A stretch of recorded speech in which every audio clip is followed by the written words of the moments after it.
kusoo dhawaada YouTube-kayga Yuslim Media iyo page-ka wali Yuslim Maxamed Axmed يا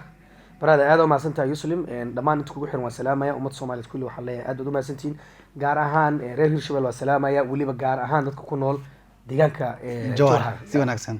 جوهر ويسو جارين تيم صويا فيلمس يدنا الله فيلا يا معلمها صوص صعدا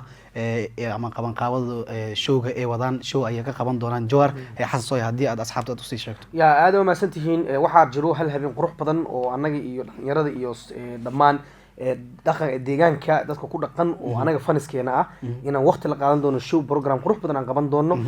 like sidoo kalena aflaam sameyn waxyaabo badan waa u imaanay dhalinyarada fursad aan ku sii doono oo film doosa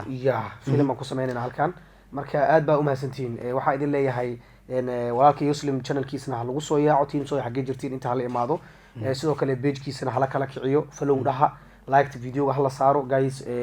barnaamijka showgan wuxuu kamid yahay dadka marka qaban qaabinayo dadka tikidada kala soo xiriiri kartaan ayuu kamid yahay marka waxa idin leeyahay welcome aad u mahadsantiin waa idin jecelnahay waji badan aan ku soo muuqan doona channelkan waxa waa inaa soo wada imaataan rajeyna si wanaagsan Xasan Sooya reer Johor in badan waxay leeyihiin Xasan Sooya Johor filmku ka sameeyay muxuu yahay camal ya film horta waa film action waaye wuxuuna ka hadlayaa Somali society-ga arimaha community-ga Soomaalida ka hadla ama dadka bulshada oo ka hadla dhaqana qayb ka ah waxyaabahaas kamid ah